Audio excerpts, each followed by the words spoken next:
Bonjour à tous, aujourd'hui on va parler d'un sujet qui fait la une de l'actualité en ce moment, les actions chinoises. Faut-il acheter les actions chinoises? Vous avez peut-être entendu parler de l'entrée en bourse récente de Didi, le Uber chinois, qui est coté aux États-Unis depuis le 30 juin dernier. Le problème, c'est que cette IPO aux États-Unis s'est faite contre la volonté du gouvernement chinois et la sanction ne s'est pas fait attendre. 2 jours seulement après l'entrée en bourse de Didi aux États-Unis, première sanction, le gouvernement chinois interdit à Didi l'ajout de nouveaux utilisateurs. Le motif, des inquiétudes concernant la cybersécurité. Encore 2 jours après, comme si ça ne suffisait pas, tous les App Store chinois ont l'ordre de supprimer l'application Didi et évidemment tous les App Store s'exécutent. Si vous suivez l'actu, vous savez que ce n'est pas la première fois que le gouvernement chinois frappe sur une entreprise. Il y a eu récemment Alibaba avec des sanctions financières pour des questions de non-respect des réglementations sur les monopoles. Il y a eu plusieurs avertissements sur plusieurs sociétés, notamment ByteDance qui détient TikTok. Et le message à chaque fois que le gouvernement chinois veut faire passer, c'est regarder qui est le boss. Mais le vrai risque quand on investit sur une entreprise chinoise cotée en bourse, il n'est pas vraiment là. Ça, ces sanctions financières, ces avertissements, ce ne sont que la partie émergée, je dirais, de l'iceberg. Et en fait, le vrai problème pour vous et moi qui investissons en bourse, il est bien plus grave, mais il est bien moins visible. Imaginons, vous ouvrez votre courtier de Giro, Interactive Broker, Trading 212, eToro, peu importe. Vous ouvrez l'app, vous voulez acheter l'action Didi. Vous allez chercher le symbole Didi. Et ce que vous pensez acheter, c'est des bouts de la société chinoise Didi, n'est-ce pas? Eh bien en fait, ce n'est pas du tout ça que vous achetez. Ce n'est pas du tout des parts de la société chinoise que vous achetez en achetant l'action Didi, symbole DIDI. Non, en fait, ce que vous achetez, ce sont des parts d'une société basée aux îles Caïmans, une coquille vide, et tout le monde s'accorde à faire comme si c'était Didi. Ça vous paraît peut-être fou, mais je vais vous montrer tout ça à l'aide du prospectus que Didi a envoyé à la SEC, l'autorité boursière américaine, avant son IPO. Et ce même schéma, cette même situation se retrouve aussi pour toutes les grandes entreprises chinoises cotées aux États-Unis que vous connaissez, que ce soit Alibaba avec le symbole Baba, NIO avec le symbole NIO, etc., etc. Dans cette vidéo, je vais donc vous expliquer pourquoi aujourd'hui des dizaines de sociétés immatriculées aux îles Caïmans sont considérées en bourse comme des actions chinoises qui valent vraiment quelque chose et comment, par une simple décision, la Chine pourrait faire en sorte que du jour au lendemain, ces actions, l'action NIO, l'action Baba, l'action Didi, ne valent plus rien. Et à la fin, je vous donnerai une solution un peu moins risquée pour investir sur des entreprises chinoises, vraiment chinoises cette fois-ci, pas caïmaniennes. Bien sûr, comme d'habitude, je vous précise que tout ça, ce n'est pas du conseil d'investissement. Je fais simplement du divertissement sur cette chaîne. Faites vos propres recherches avant d'investir. On entre tout de suite dans le vif du sujet. Je vais vous montrer comment et pourquoi des sociétés caïmaniennes se font passer pour des sociétés chinoises en bourse. Je vais vous montrer aussi pourquoi tout le monde fait comme si c'était absolument normal et comme si ces sociétés valaient vraiment quelque chose. Et enfin, je vais vous expliquer à quel moment tout ce petit château de cartes peut foirer et peut s'écrouler. Et on verra quelle est la solution si vous souhaitez vraiment investir en Chine, investir sur des sociétés chinoises. Alors là, je prends le prospectus de Didi. Je m'appuie sur le prospectus de Didi. C'est la même chose pour des entreprises comme NIO, je vous le disais. Ce que vous devez savoir, c'est qu'il y a un problème quand on veut investir en Chine. Les investissements étrangers sur des entreprises chinoises dans certains secteurs, et notamment la tech, sont compliqués, voire interdits. Du coup, une entreprise chinoise qui veut être cotée en bourse à l'étranger ne peut pas le faire selon les réglementations chinoises et est obligée de passer par des chemins détournés et c'est pour cela que le schéma qu'on va voir ici a été mis en place. Prenons l'exemple de Didi. Avec cette société-là, Beijing Diaoju Science and Technology. On m'excuse pour mon super accent, je ne parle pas chinois. Donc retenez bien ce nom. On a ensuite la structure de Didi Global qui nous est présentée. Didi Global, donc c'est l'entreprise qui souhaite entrer en bourse et vous voyez ici tout de suite c'est marqué, elle est basée aux îles Caïmans. Quand on regarde comme ça, cette structure a l'air tout à fait normale, tout à fait classique. C'est très courant pour des entreprises de cette taille d'avoir une société, ce qu'on appelle une société mère, et ensuite des filiales en dessous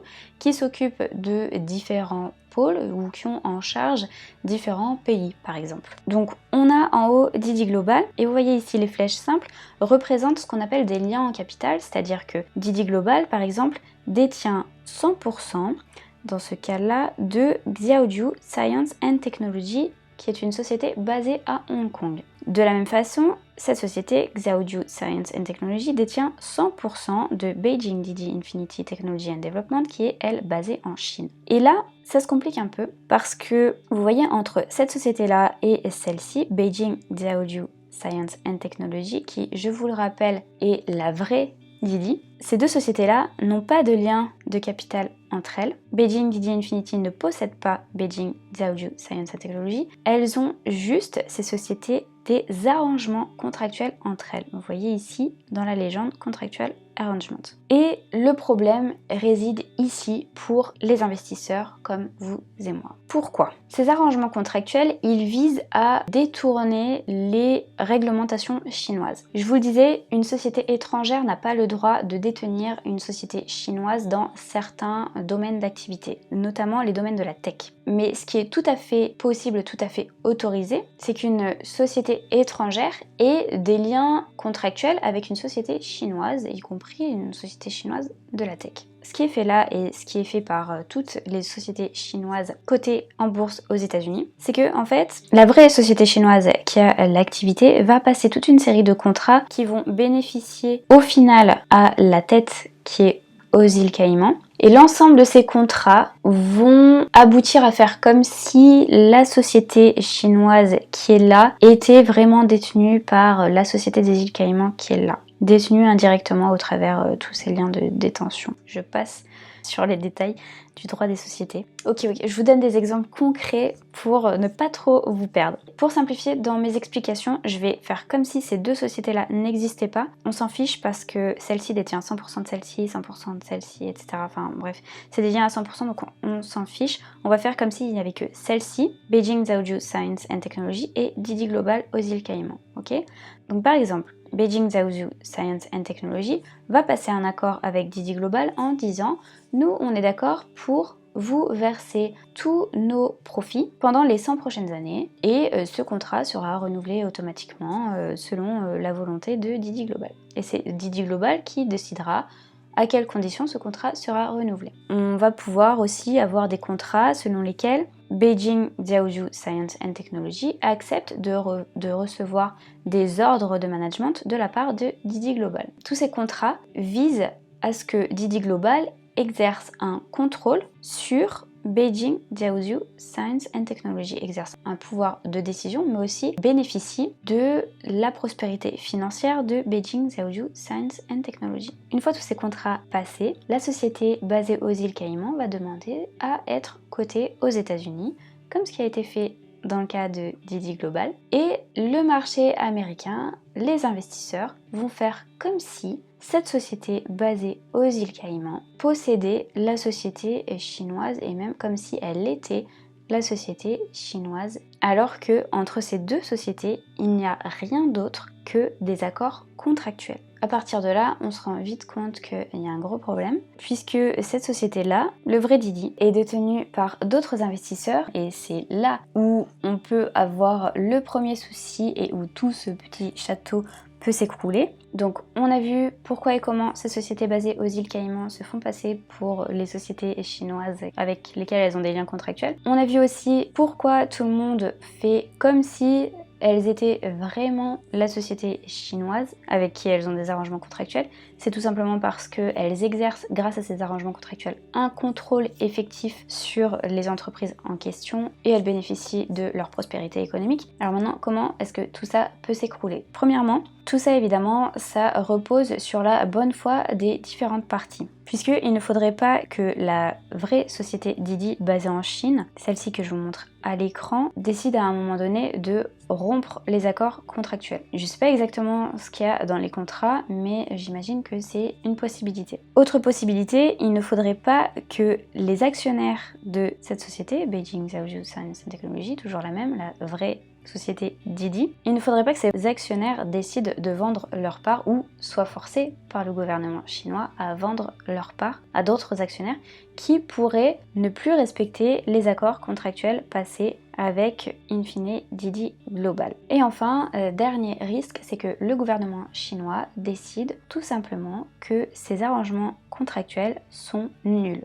ça serait possible. Actuellement, je vous disais, des investisseurs étrangers ne peuvent pas détenir des actions chinoises, en tout cas des actions de sociétés chinoises dans certains secteurs, les secteurs de la tech. Et je vous disais aussi que tous ces montages de sociétés, ces arrangements contractuels visent expressément à détourner cette réglementation-là. Pour l'instant, la Chine a fermé les yeux sur ces arrangements, mais elle a annoncé, suite à l'IPO de Didi, qu'elle allait remettre le nez dans sa réglementation. Donc il est possible qu'elle referme cette faille-là dans sa législation et qu'elle décide tout simplement de dire que ce genre d'arrangement est illégal ou alors que ce genre d'arrangement est soumis à autorisation par exemple. Et le gros risque pour un investisseur aujourd'hui, c'est que la Chine décide que les arrangements qui ont déjà été passés sont tout simplement nuls dès maintenant. L'effet serait alors immédiat, il n'y aurait plus aucun lien ici et vous comprenez donc bien que tous les liens seraient coupés entre la vraie société Didi en Chine et Didi Global aux îles Caïmans qui alors ne vaudrait plus rien. C'est le même risque qui pèse sur des entreprises comme NIO, je vous montre pas les structures juridiques mais c'est le même schéma. C'est la même chose sur Alibaba, c'est la même chose sur plein d'autres sociétés cotées en bourse aux États-Unis, des sociétés chinoises. Donc le mieux à faire est clairement de s'éloigner de ce genre d'investissement. Mais que faire si on veut quand même s'exposer au marché chinois? Alors, certaines actions sont cotées directement à la bourse de Shanghai. Et la Chine autorise depuis quelques années les investisseurs étrangers à acquérir certaines classes d'actions, notamment ce qu'on appelle les A-shares. Et vous avez par exemple cet indice, le MSCI China A Index, qui suit ce type d'actions qui sont directement cotées en Chine. La performance sur 10 ans est de 7,86% par an en moyenne et depuis 2008, 10,13% par an en moyenne. Il y a plusieurs ETF qui suivent cet indice, notamment le iShares MSCI China A, symbole CNYA, qui est disponible notamment sur Trading 212. C'est tout pour cette vidéo. N'hésitez pas à me dire en commentaire si vous investissez sur des entreprises chinoises cotées aux États-Unis, si vous prévoyez de le faire ou au contraire si vous fuyez totalement ce type d'action. N'oubliez pas, pour aider à la visibilité de la chaîne, de liker cette vidéo, de vous abonner si ce n'est pas déjà fait. On ne s'arrête pas à l'objectif de 1000 abonnés, non.